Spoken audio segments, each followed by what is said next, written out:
Então, voltar a falar um pouquinho aqui sobre fuso UTM. Procurei aqui no Google, tá? Imagens. Vou entrar aqui nesse material, tá? E aí, vou ficar restrito a essa figura de baixo aqui, ó. Na verdade, essa figura.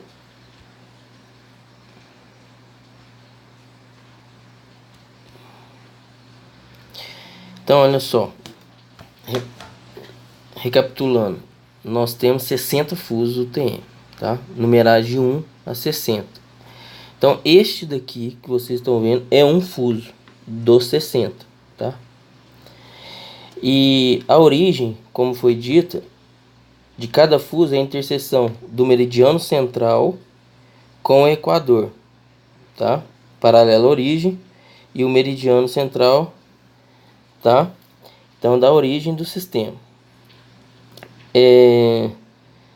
Nós temos que a leste do meridiano central, as coordenadas E, elas aumentam, tá? Porque elas são maiores que 500 mil metros. A oeste do meridiano central, as coordenadas E, elas são menores que 500 mil metros.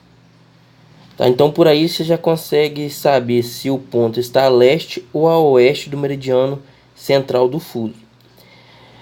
Se o ponto estiver no hemisfério norte, a contagem do N começa do zero, tá? Vai do 0 até 10 milhões de metros.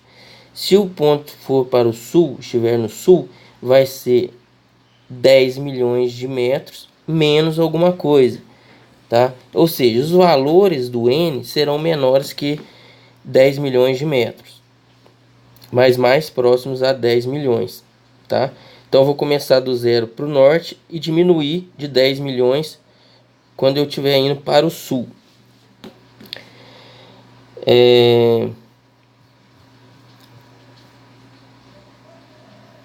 Então, aqui também eu consigo ver o seguinte. Eu tenho zonas de redução e zonas de ampliação. Como que eu vou fazer? Vocês estão percebendo aqui um K. Esse K é o coeficiente de deformação linear, tá? Coeficiente de deformação linear. No meridiano central, ele vale 0,9996, tá? E aí ele vai, olha só, ele vai aumentando até chegar em 1, que é a linha de secância, tá? Linha de secância.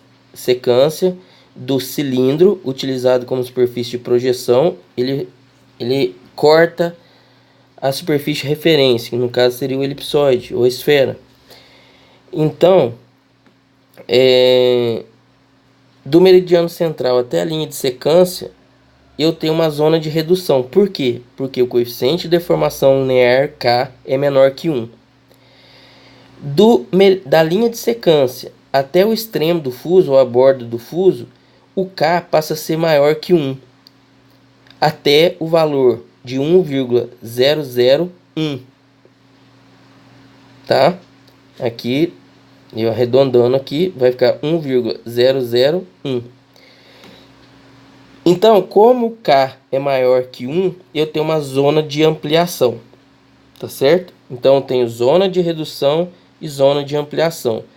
O K, ele varia pontualmente. Para cada ponto, tá? Para cada posição, eu tenho um valor de K, certo? Vale lembrar que a projeção UTM, né, na UTM, a projeção é conforme. Então, conserva as formas, ou seja, os ângulos. E o que é deformado? As distâncias, tá certo? Então, para levar isso em consideração, eu tenho que saber o fator de escala. Então, por exemplo, quando eu for pegar uma distância na superfície de referência, que é o elipsoide, e projetar no plano, eu tenho que considerar esse fator de escala, tá certo?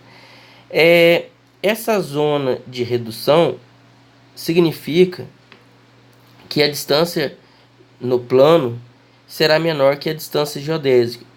E a zona de ampliação, a distância no plano TM será maior que a distância geodésica. Ou seja, para projetar da superfície de referência para a superfície de projeção, né, que no caso é o cilindro, eu vou ter uma ampliação da distância.